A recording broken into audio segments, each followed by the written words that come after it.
andando em unidade. Amém? Diga comigo, unidade.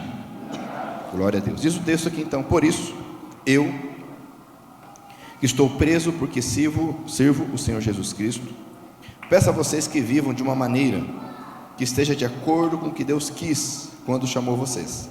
Leia forte. Sempre sejam humildes, bem educados e pacientes, suportando uns aos outros com amor. Fala para o teu irmão, vamos suportar uns aos outros. Suportar não é aquela ideia de, meu Deus do céu, suporto. Não, suportar é ser um suporte, você levantar, apoiar. Esse é o papel do suporte, amém? Glória a Deus. Porque às vezes a gente acha que está fazendo muito de conviver com alguém.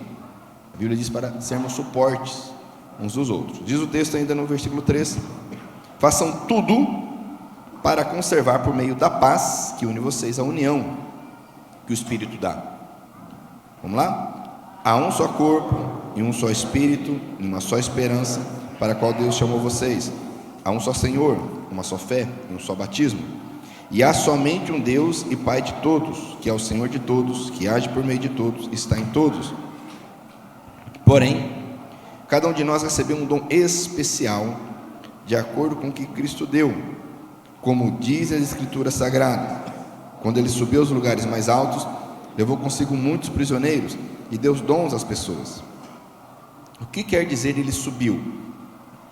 Quer dizer que ele também desceu até os lugares mais baixos da terra, isto é, até o mundo dos mortos.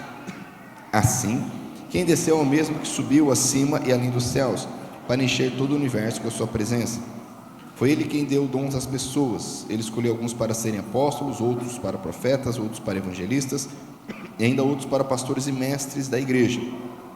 Ele fez isso para preparar o povo de Deus para o serviço cristão, a fim de construir o corpo de Cristo.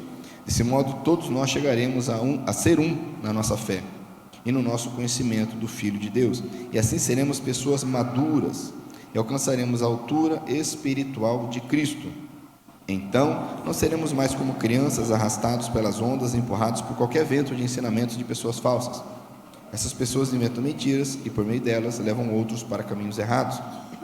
Pelo contrário, falando a verdade, com espírito de amor, cresçamos em tudo até alcançarmos a altura espiritual de Cristo, que é a cabeça. É Ele quem faz com que o corpo todo fique bem ajustado e todas as partes fiquem ligadas entre si, por meio da união de todas elas. E assim cada parte funciona bem e o corpo todo cresce e se desenvolve por meio do Amém? Oremos. Pai, em nome de Jesus, que a Tua palavra nesta noite mais uma vez nos surpreenda com a graça, com o perdão, com a salvação, com a cura, com a libertação, de tal forma que cada um de nós saia daqui, ó Pai, renovado, fortalecido. Eu peço que o Senhor nos dê sabedoria e discernimento para compreender a Tua verdade, a verdade que liberta, Pai. Em nome de Jesus, nós oramos gratos pelo privilégio que temos de ouvir e aprender a Tua palavra, em nome de Jesus. Amém? Pode se sentar por um momento.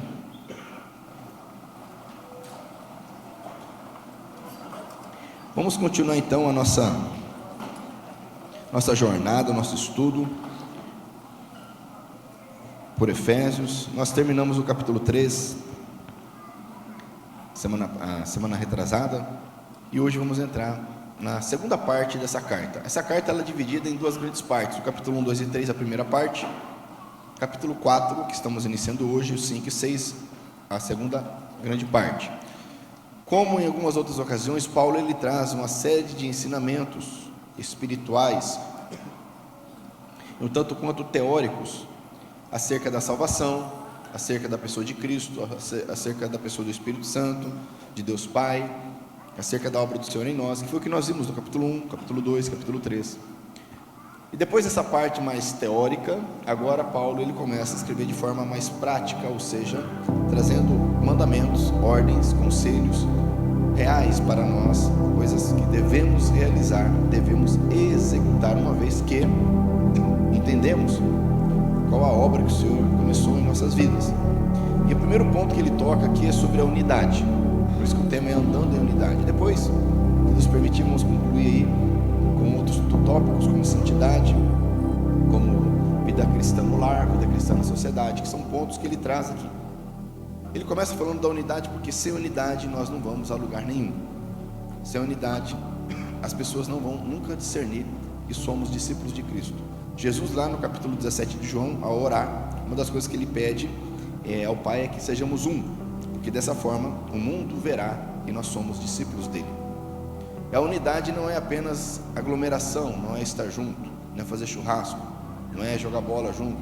Unidade realmente é andar com o mesmo temor, a mesma compreensão, ajudando uns aos outros, né? Essa expressão que suportamos uns aos outros, no nosso contexto, o suportar dá uma ideia de tolerar, sim, estou fazendo minha obrigação de tolerar alguém, não é essa a ideia, mas realmente é ser um suporte, um apoio para as pessoas. E ele começa dizendo aqui, por isso, ou seja, tendo em vista tudo o que foi dito no capítulo 1, capítulo 2 e capítulo 3. Se você está pegando a série agora, depois você pode maratonar as demais partes, lá no canal da igreja tem todo o estudo do capítulo 1, 2 e 3. Mas por conta de tudo que Paulo escreveu, ou seja, tendo em vista tudo que os efésios sabiam e aprenderam e relembraram, é interessante que Paulo aqui, ele enfatiza que ele estava preso, mas isso não é um problema. Circunstâncias adversas não são impeditivas da obra do Senhor, ou seja, o que está ao nosso redor não impede a obra do Senhor, porque Deus está no controle de tudo. Diga comigo, o Senhor está no controle de tudo. Então Paulo fala, por isso eu que estou preso, certo? Agora eu vou pedir algo para vocês, vou orientá-los, vou exortá-los. Ou seja, o fato dele estar preso não impedia isso, não atrapalhava, não impediria a obra do Senhor na vida daqueles homens e mulheres. Aqui ele poderia começar a se lamentar, a questionar por que ele estava preso, um homem de Deus, um homem levantado pelo Senhor para pregar o Evangelho. Ele poderia estar ali pedindo, agora vocês vão orar por mim para que eu seja solto, vocês vão fazer um protesto, vocês vão levantar um dinheiro aí para pagar um bom advogado para mim. Não, ele começa então agora a parte da exortação. E exortação não é correção, exortação é animar. A palavra no nosso português, exortar, às vezes a gente tem a ideia de exortação, é uma correção, é um puxão de orelha. Não é. Exortar é encorajar, ok? Admoestar, sim, aí tem a ideia de correção, mas o exortar, a ideia de encorajamento. Ele começa então a encorajar. Ele diz aqui, peço a vocês que vivam de uma maneira que esteja de acordo com o que diz, esteja de acordo com o que Deus quis quando chamou vocês. Ou seja, ele está pedindo, ele está exortando. Esse verbo aqui interessante, perde um pouco a força aqui no português, eu simples peço, em algumas versões exorto, mas a ideia aqui realmente daquele comandante que está diante de uma tropa antes da batalha, ele faz aquele discurso específico para aquele momento, para aquela batalha, para que realmente a moral da tropa fique como deve ser, elevada, para que estejam animados para entrar na batalha. Esse é o verbo utilizado aqui. E ele exorta, anima, encoraja para que eles vivam de uma maneira. E essa maneira, olha que interessante, nós temos uma maneira certa de viver. Isso vai justamente de encontro com o que nós aprendemos no mundo hoje, onde vai dizer que nós devemos viver, desde que eu não faça mal a ninguém, do meu jeito, vou viver a minha vida, vou buscar ser feliz e bora lá, né? Mas existe uma maneira certa de viver na Bíblia. Alguns vão achar que isso é controle, outros vão falar que isso é opressão, mas a Bíblia vai dizer que isso é vida. Isso é que transforma e muda a nossa realidade. Então existe uma maneira certa de viver. E é interessante essa expressão, que literalmente ele diz, eu peço a vocês que caminhem da forma como Deus deseja. Essa expressão, a maneira certa de viver, o caminhar, nos fala muito, porque o caminhar, ela traz uma ideia de uma jornada. Caminhar traz uma ideia de uma viagem. Caminhar traz uma ideia de algo que não é rápido, não é imediato, não é momentâneo. Jesus, ele diz, eu sou o caminho, a verdade e a vida. Quando ele diz que ele é o caminho, não é apenas o fato dele, ele não está se referindo apenas ao fato dele ser a via de acesso ao Pai, mas ele é por onde nós devemos caminhar agora, viver. a nossa jornada. Ou seja, estamos falando de um estilo de vida, estamos falando de uma nova vida, estamos falando de viver de forma diferente. Entenda isso. Quando a Bíblia diz que quem está em Cristo é uma nova criatura, recebeu uma nova vida, não é que Deus me limpa, recebi a nova vida, né, deu um reset, e agora eu vou continuar vivendo do jeito que eu vivia. Porque muitos fazem isso. Esse é um tipo de fuga. Uns acham que se mudar de emprego vai resolver. Vou resetar, vou zerar. Mudar de cidade vai resolver. Mudar de casamento vai resolver. Mudar de igreja vai resolver. Essa é uma grande ilusão. Mudar de ano vai resolver. Toda aquela expectativa de final de ano, né? E propósito, e voto, e expectativa, e plano, para chegar em fevereiro do ano seguinte, e nada daquilo se cumpriu, e nem vai cumprir. Quantos aqui fizeram tantos votos, tantos propósitos para 2025? Já estamos daqui a pouco fazendo os propósitos para 2026, e nada do que você se propôs a fazer conseguiu. Ler a Bíblia, orar, fazer exercício, estudar, mudar isso, mudar aquilo. Porque são essas expectativas falsas. Quando a Bíblia fala de uma nova vida, é uma nova caminhada, uma nova jornada, conforme Jesus diz: pegue a sua cruz e fica do meu lado aqui parado. Não, tome a sua cruz e é uma jornada, um caminho. Caminho na Bíblia fala de uma forma de vida. Meu irmão, o seu estilo de vida, o meu estilo de vida, deve ser de uma maneira agradável a Deus. Não é apenas uma religião, mas um estilo de vida. A forma como nos relacionamos, pensamos, agimos, falamos, dormimos, acordamos, comemos, bebemos. A religiosidade, ela se contenta em trazer uma lista de pode e não pode, e as pessoas se contentam em tentar seguir essa lista, e muitos querem só o limite. Mas até onde eu posso ir para não cair no buraco? Isso não funciona, não preenche nada nem ninguém. Paulo diz que vocês caminhem, que vocês andem, ou seja, vivam de uma maneira que seja de acordo. É tão interessante isso. Lá em Deuteronômio capítulo 6, nós temos o grande mandamento: amar o Senhor nosso Deus com todo o coração, com toda a força, com toda a alma, dizendo que é um só Deus.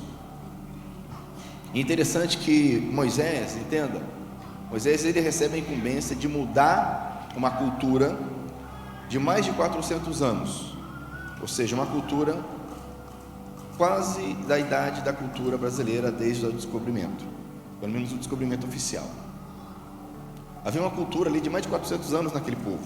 Os avós deles, os bisavós, os trisavós, os tataravós estavam numa cultura, e Moisés agora precisa levar aquele povo e renovar a mente deles com a palavra, com os mandamentos.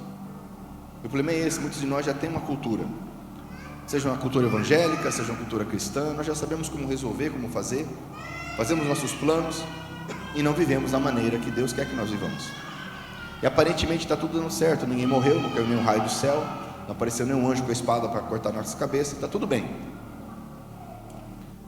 Mas existe uma maneira certa, e essa maneira certa é para o nosso benefício, é para o nosso bem, é para o nosso cuidado, é para a nossa paz, é para a nossa alegria.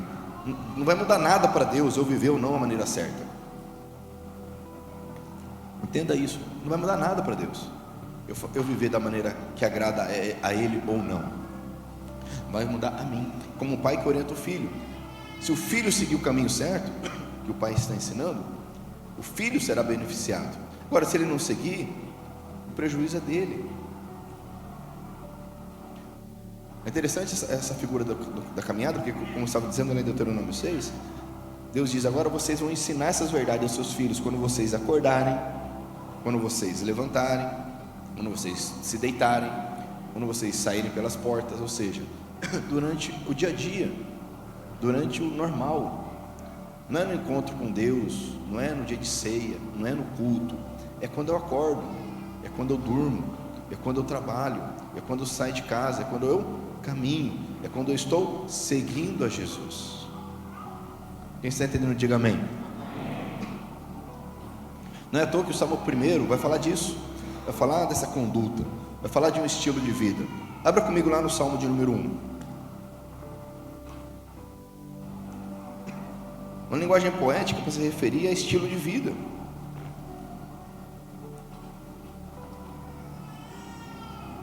E muitos querem misturar o estilo de vida de Deus com o estilo de vida diverso, e não dá certo. Ou é ou não é. O Salmo 1 vai dizer, felizes são aqueles que não se deixam levar pelos conselhos dos maus, não seguem o exemplo dos que não querem saber de Deus, não se juntam com os que zombam de tudo que é sagrado. Perceba que há aqui uma sequência que fala de estilo de vida, de conduta. Aquele que, olha só, não se deixa levar por conselhos, aquele que não segue o exemplo, aquele que não se junta com outros estilos de vida. Mas no literal, e algumas versões mais conhecidas, aquele que não caminha, aquele que não se assenta, aquele que não se detém. Ou melhor, aquele que não caminha, aquele que não se detém, aquele que não se assenta. Ou seja, está falando de procedimento, de vida, de conduta. Pelo contrário, vai dizer que o prazer dele está na lei do Senhor, e nessa lei eles meditam dia e noite. Ou seja, está falando de cotidiano, está falando de pão nosso de cada dia dá-nos hoje, está falando de uma vida com Jesus. Por isso que muitos não entendem, porque fracassam, mesmo querendo tanto seguir a Deus, porque vivem apenas momentos, ou tentam seguir regras, mas não têm um estilo, uma forma de viver, uma forma que é correta. E esse, diz o texto aqui do Salmo ainda, essas pessoas são como árvores que crescem na beira de um riacho, ou seja, não vai secar, dão frutas no tempo certo, ou seja, sem ansiedade, sem atraso, suas folhas não murcham, ou seja, a vida sempre. Assim também tudo que essas pessoas fazem dá certo. E aqui, longe de uma falsa teologia da prosperidade, que a pessoa não passa por tribulações ou dificuldades ou angústias, tudo que ela faz dá certo, porque ela entende que Deus, o Senhor, está no controle de tudo.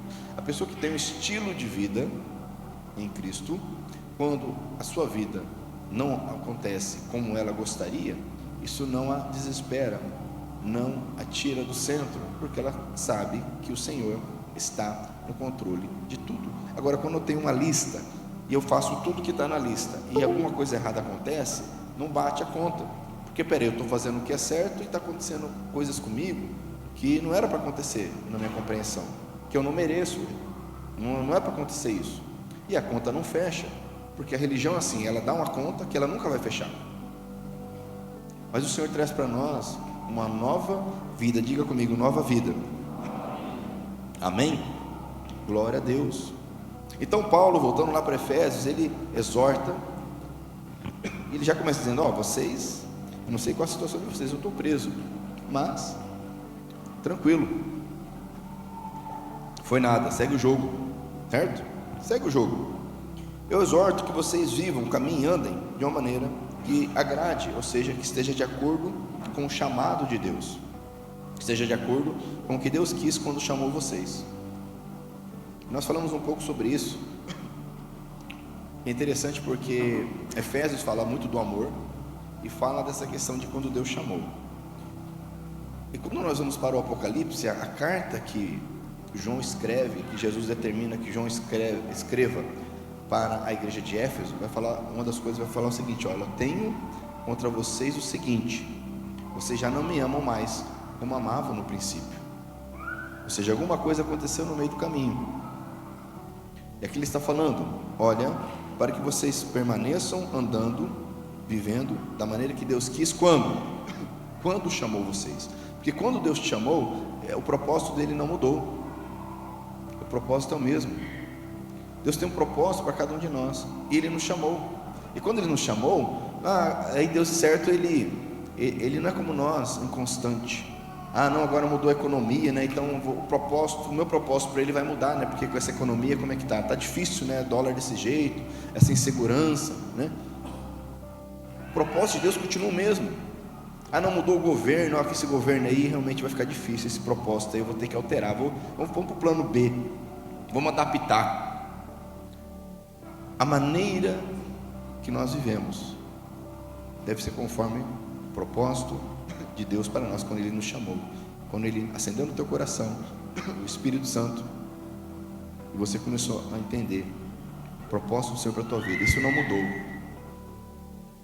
Muitos desanimam, muitos abandonam, muitos mudam, muitos dizem: ah, Deus me falou. Falou nada.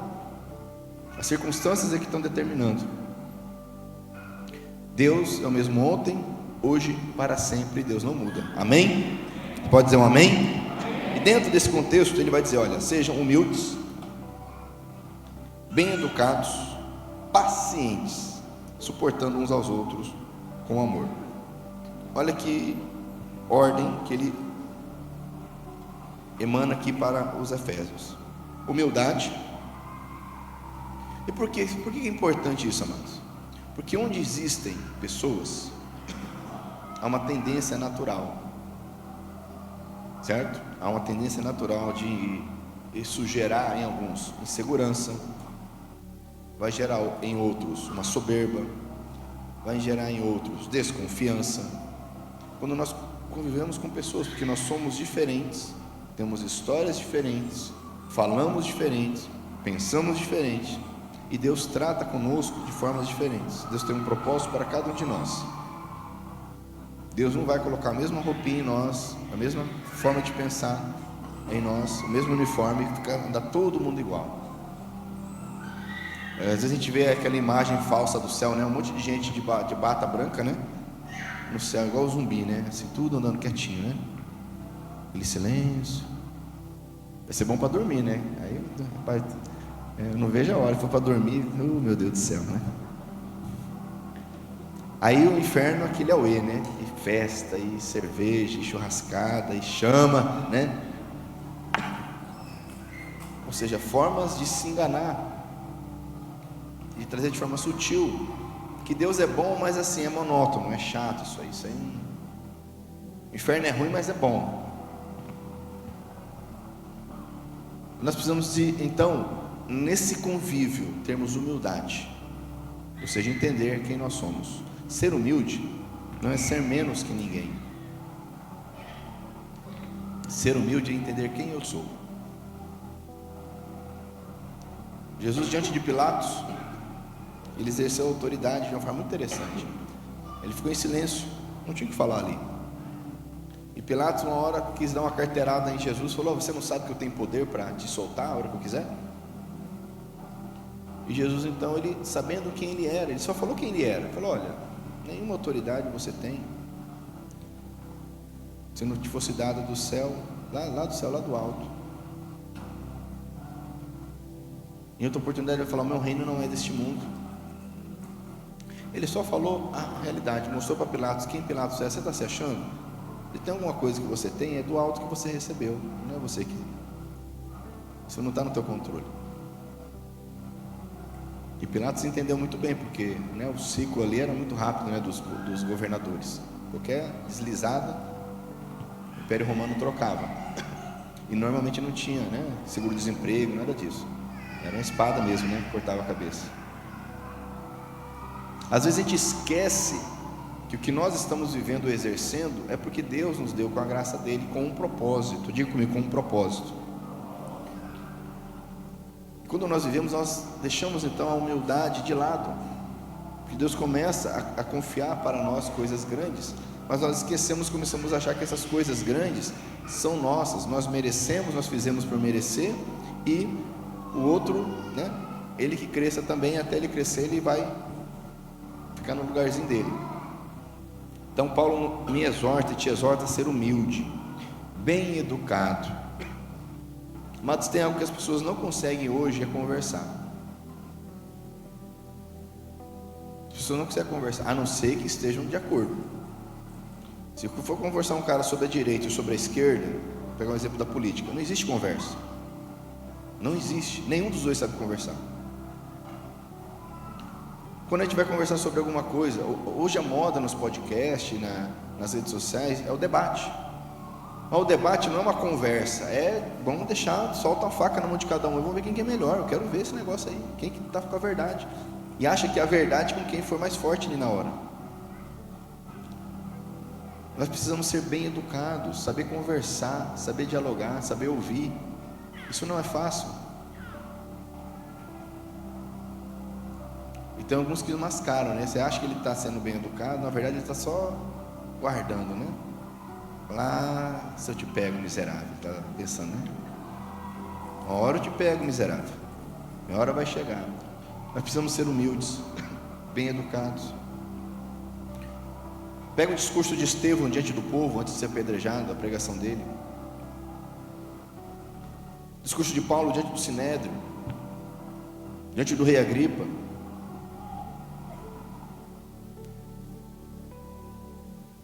O discurso de Pedro diante do Sinédrio, diante das autoridades. Se nós formos bem educados, amados, nós vamos conversar, nós vamos andar juntos, amém? Sem fofoca, sem intriga.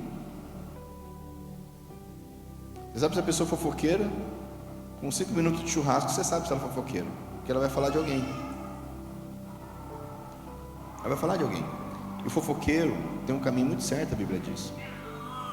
Então precisamos nos arrepender da fofoca, da intriga.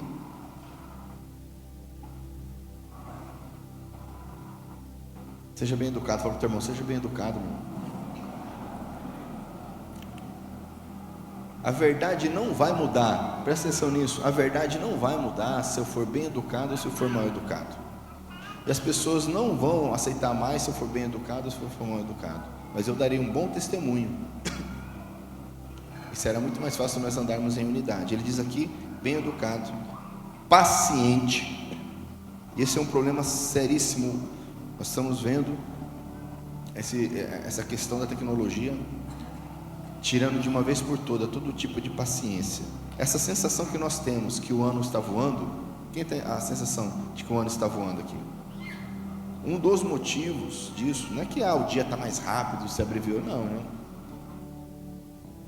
Quando tem lá o dia mais curto do ano, você vê mais curto por questão de segundos, minutos. A tecnologia nos deixa impacientes. Se a pessoa te mandar um áudio de 8 minutos, você não ouve.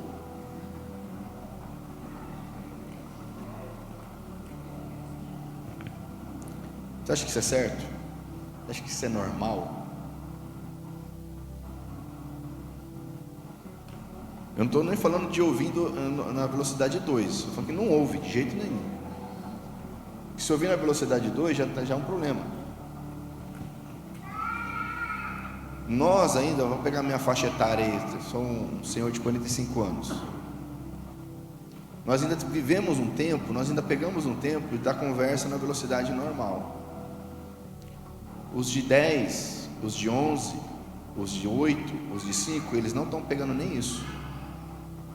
Nós vamos ter sérios problemas com essa geração. Essa geração vai ter sérios problemas de impaciência, de ansiedade. Porque nós ainda tivemos um tempo de esperar, né? Você assistia a série, você assistia desenho animado, seja um He-Man, seja um Liga da Justiça, seja um Cavaleiro do Zodíaco, tinha um horário e o dia para passar o episódio, sim ou não? E você saía da escola correndo para pegar, sim ou não? Aí se perdeu, o que acontecia? Perdeu, meu irmão. Eu tenho trauma até hoje que eu nunca consegui assistir o Cavaleiro do Zodíaco inteiro. A gente mudou, e aí eu sou de Dourados, e Manchete em Dourados é só com parabólica, e nós mudamos, e aí ficamos sem parabólica mais de mês, e eu perdi. Depois vocês vão orar por mim. Hoje, amados, eu pego a série que eu quiser, a hora que eu quiser, eu sento, e a pessoa não dorme, sim ou não? Ela não dorme se ela não terminar, sim ou não? Isso é normal? Você acha que isso é saudável?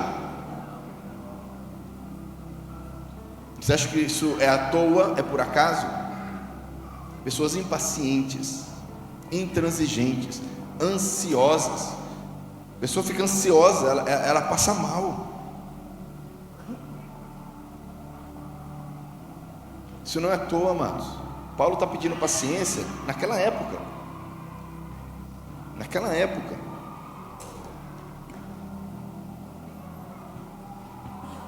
Aquelas viagens eram a cavalo, eram navio, demoravam dias, semanas, meses.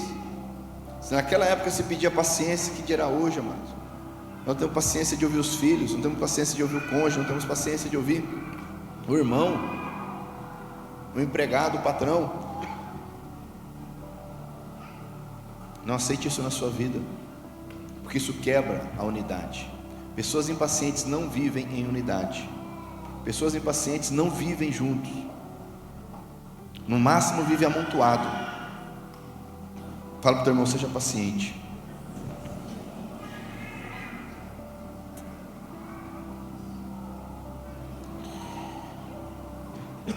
E suportando uns aos outros com amor. Suportar é ser uma base, é ajudar, não é tolerar. Ainda que fosse tolerar, ainda é para fazer com amor, está dizendo aqui. Mas a palavra suportar significa ser suporte. Nós queremos que as pessoas sejam suporte para nós. Queremos crescer com base no nosso esforço e no esforço dos outros. Não queremos que os outros cresçam. E é muito perceptível isso. É fácil conhecer o coração. Você dá um pouquinho de autoridade, dá um pouquinho de poder, seja no trabalho, seja na igreja. Dá para liderar um curso ao meu máximo. Aí você conhece rapidinho. Põe para liderar um curso mulher única, mas rapidinho você já vê. Você vai, aflora, né? Porque tem um poderzinho de nada ali, um negocinho de nada. E deixa de servir, deixa de suportar, ou seja, dar suporte. E se esquecendo que se há alguma coisa, é do alto que veio, e é para a glória e louvor do Senhor, é para o propósito dele. Amém? Quem está entendendo, diga glória a Deus.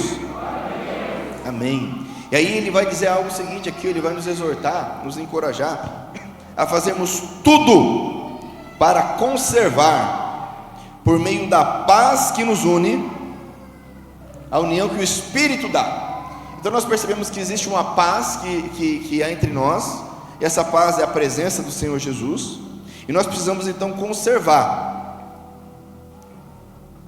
porque há um trabalho do Espírito Santo. Nós falamos isso ao estudar o capítulo 1, que ele é o selo, ele é a garantia da obra do Senhor em nossas vidas, e o Espírito Santo é quem traz a união.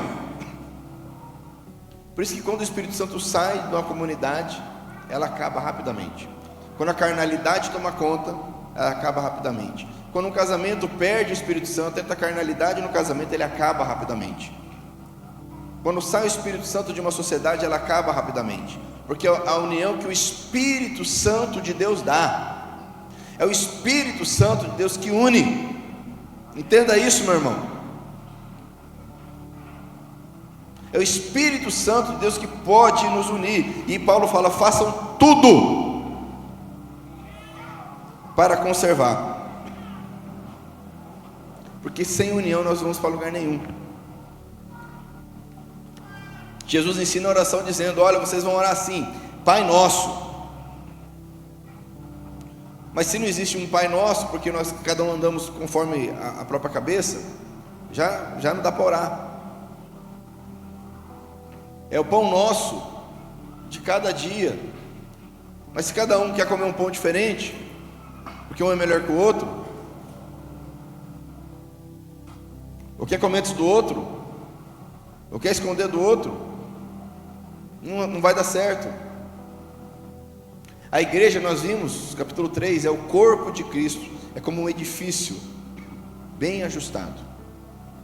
Se nós pegarmos esse edifício aqui que nós usamos para nos reunir, e pegar todo o material que está colocado aqui, só a parte de alvenaria, tijolos, areia, concreto, cal, ferro, e amontoarmos nesse terreno aqui, qual será o propósito desse amontoado de materiais de construção?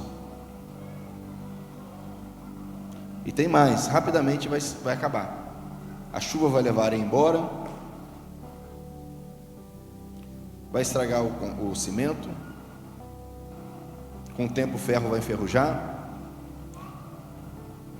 Se não houver essa liga, esse edifício bem trabalhado, fundamentado sobre o ensino dos apóstolos e profetas, cujo alicerce é Jesus Cristo, não há nada, amados, um amontoado, que é o que nós vemos infelizmente muitas vezes. Esse amontoado só gera desperdício, morte, decepção. Por isso que Paulo fala: façam tudo para conservar.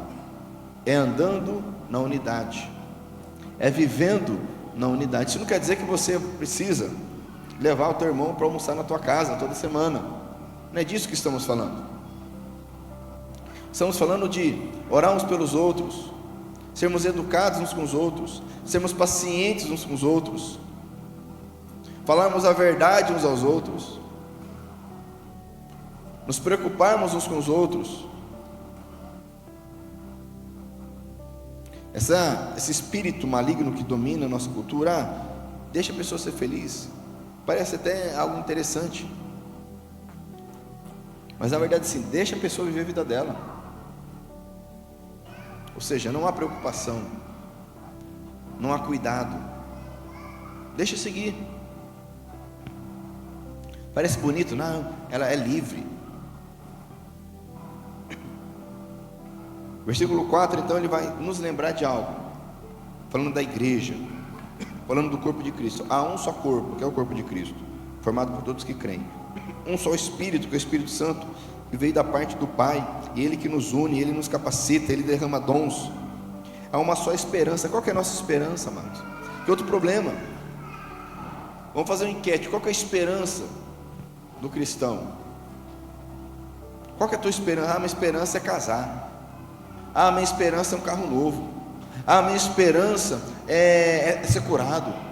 Ah, minha esperança. Há uma só esperança, que é um dia estarmos na presença gloriosa, eterna do Senhor Jesus. Amém? Desse ponto que nós estamos até lá, o resto é resto. Porque de nada, você já sabe isso, de nada adianta ganhar o mundo todo e perder a alma, perder a salvação. Mas nós esquecemos, e cada um tem uma esperança. Não há uma só esperança. Paulo está falando em Efésios, criaturas, abençoados, povo de Deus, irmãos. Há uma só esperança.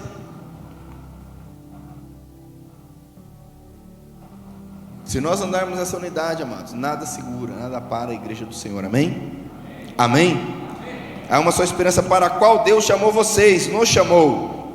Há um só Senhor, e esse é Cristo. Uma só fé e um só batismo. Ou seja, há um só relacionamento com Cristo, porque há um só Senhor. Só existe uma forma de segui-lo, que é crendo e entregando a vida para Ele, e apenas um testemunho, representado pelo batismo. Uns acham que esse batismo, um só batismo, significa uma vez só.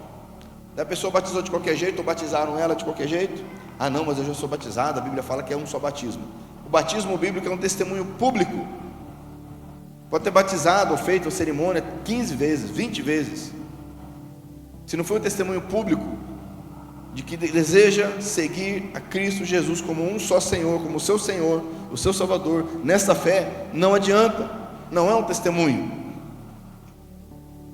Há um só testemunho. Amém? Há somente um Deus e Pai de todos, que é o Senhor de todos, que age por meio de todos, que está em todos. Ou seja, Paulo está enfatizando o que? Quando nós falamos de Cristo, de igreja, de salvação, corpo de Cristo, tudo converge para um. Tudo converge para a unidade. Se nós não entendermos isso, seremos um tumulto. Interessante, porque quando o povo de Israel sai da escravidão, sai do Egito, a Bíblia diz que havia um tumulto junto com eles. Saiu junto com eles um misto de gente. Aproveitaram o bonde, né? Todo mundo fugindo. Falei, eu não vou ficar aqui, não é verdade? O que está acontecendo? Não sei, vamos embora, né? Aproveitaram o bonde. E aquele povo deu trabalho depois.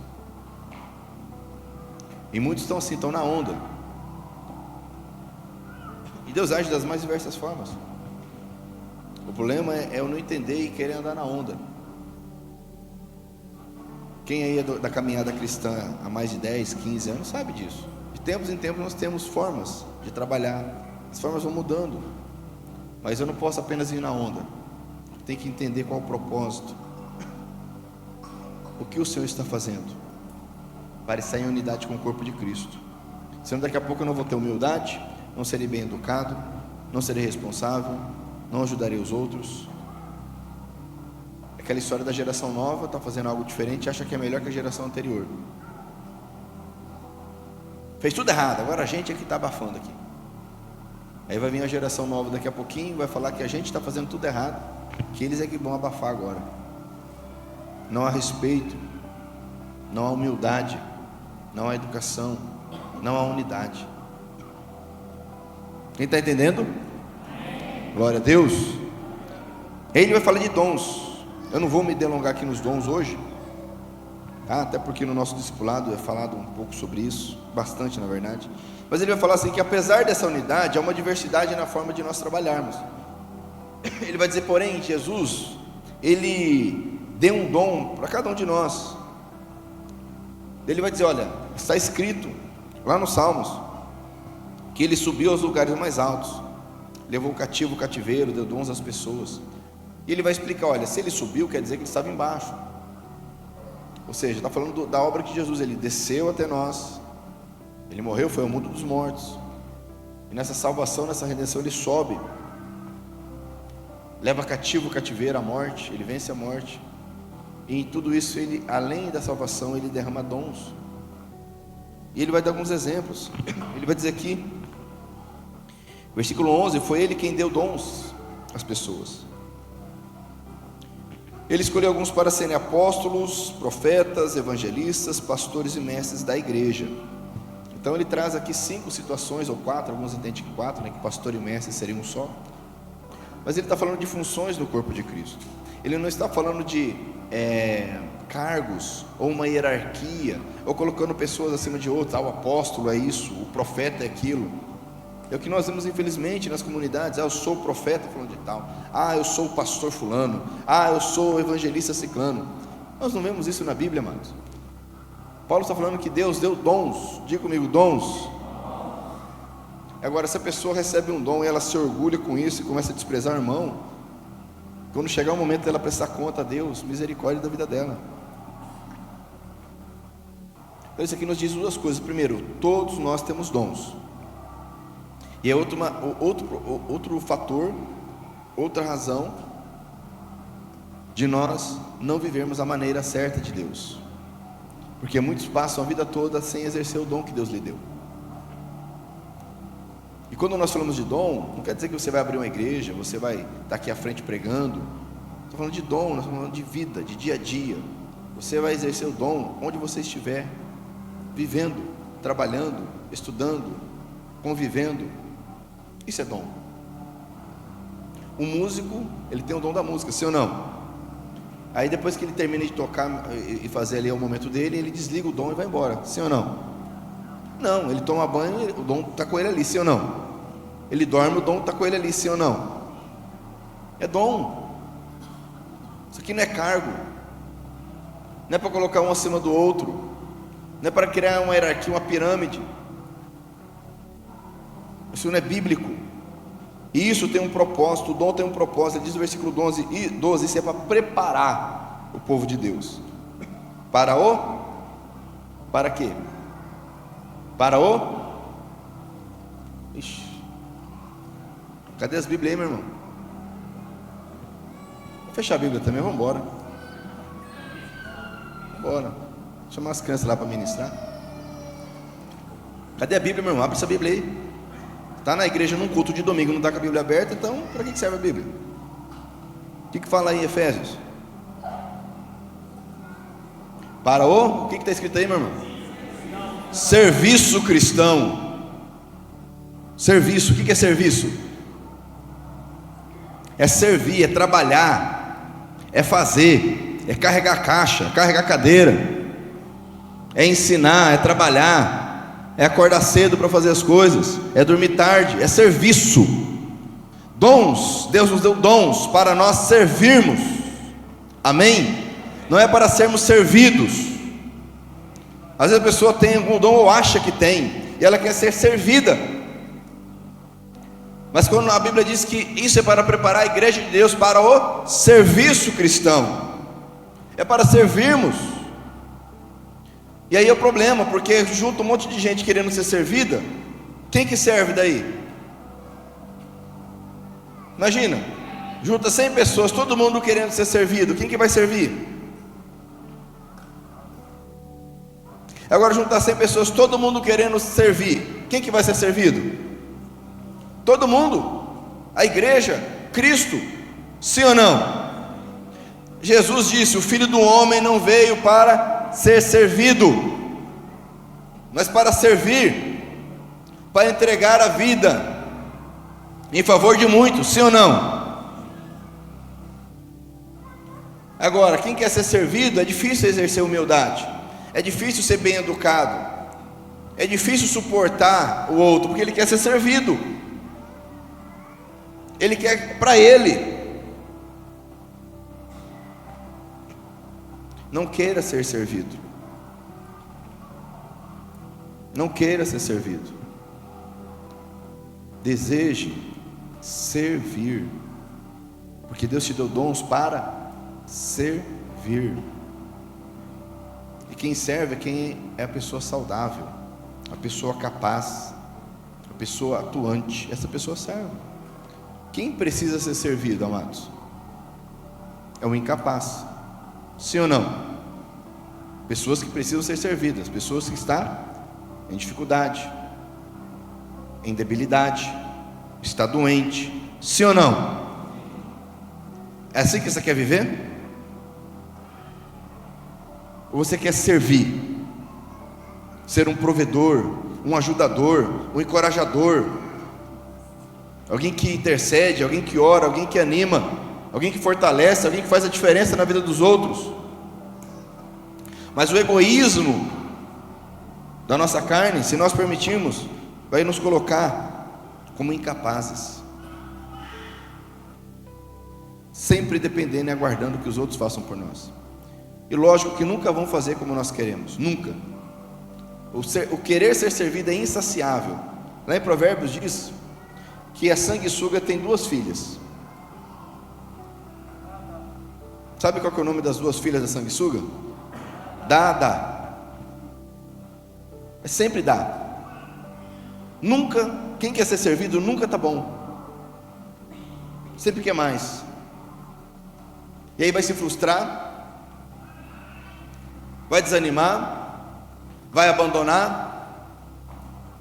E você conversa com pessoas que abandonaram o caminho, e é fácil perceber que elas se frustraram porque não foram servidas, mas não entenderam que nenhum de nós está aqui para ser servido. Estamos aqui para servir uns aos outros. Amém?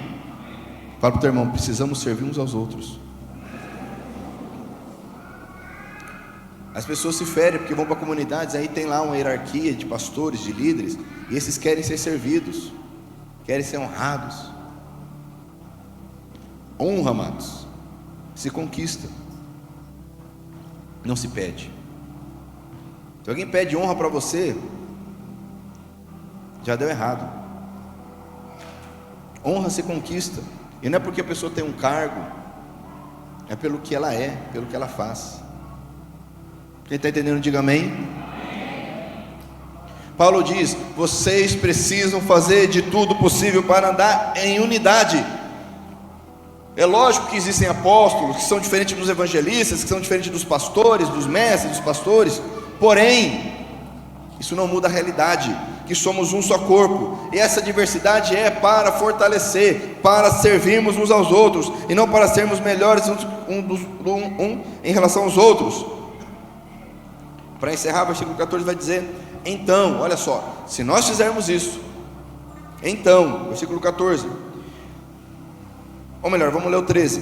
Desse modo, todos nós chegaremos, olha só, a ser um na nossa fé e no nosso conhecimento do Filho de Deus, e assim seremos pessoas maduras, e alcançaremos a altura espiritual de Cristo, amém? Então não seremos mais como crianças, arrastados pelas ondas, empurrados por qualquer vento de ensinamentos de pessoas falsas. Quantos estão aí igual criança, amado? Qualquer conversinha, qualquer coisa que agrada, tão fácil enganar a criança. A gente vê tanta barbaridade aí. Pessoas dão doce envenenado para a criança, porque a criança não discerne, ela pega o doce, come e morre. Leva a criança embora com a promessa de alguma coisinha. Paulo usa essa metáfora aqui, essa comparação. Quantos estão aí morrendo? Porque não pode ninguém, não pode ouvir o canto da sereia, não pode alguma coisa que agrada, a pessoa já larga tudo e vai seguir.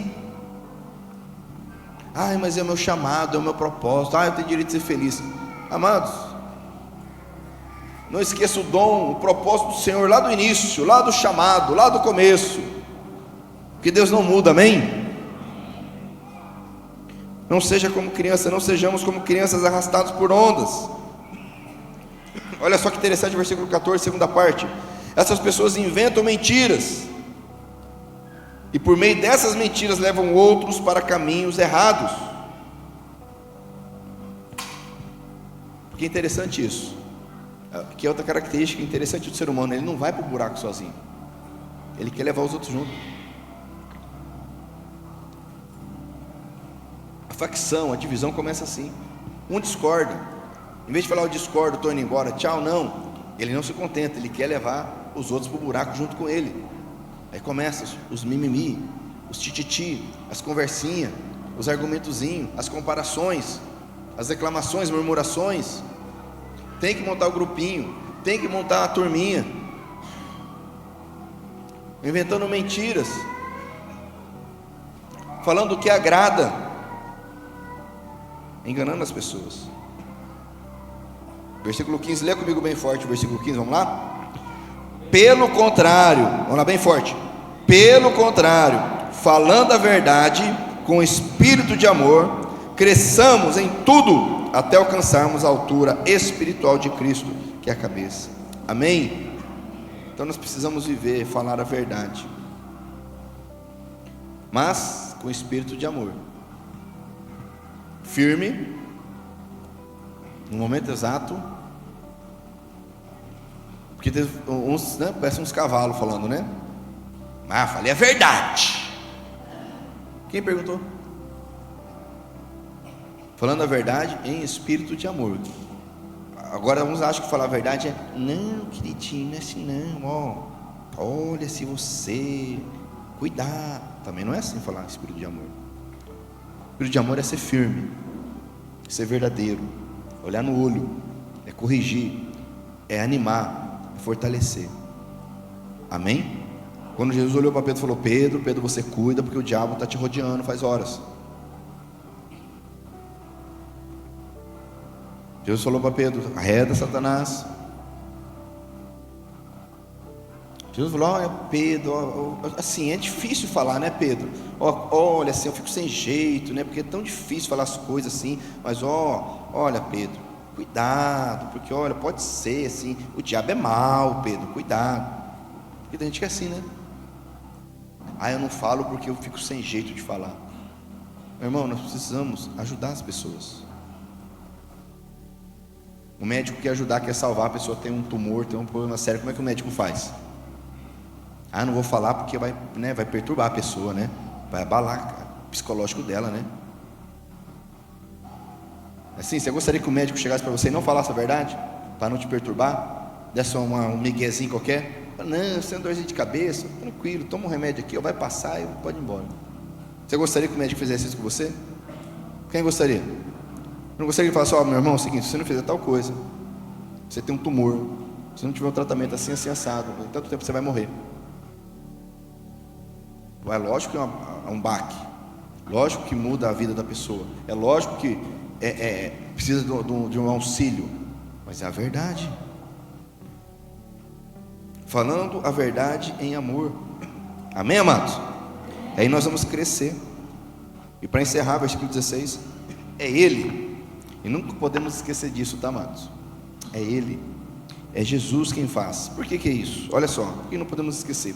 É Ele quem faz com que o corpo todo fique bem ajustado e todas as partes fiquem ligadas entre si por meio da união de todas elas. E assim cada parte funciona bem. Olha só, e assim cada parte funciona bem e o corpo todo cresce e se desenvolve por meio de amor. Preste atenção nisso aqui. É Ele quem dá esse crescimento, é Ele quem ajuda. Parece óbvio, mas não é. Porque nós temos a tendência de achar que são pessoas. Ah, não está andando bem porque tem um líder ali, o cara é bom, o cara é carismático, o cara fala bem, o cara conhece, o cara é de Deus. E acha que tudo está acontecendo porque existe uma pessoa ali, ou uma equipe.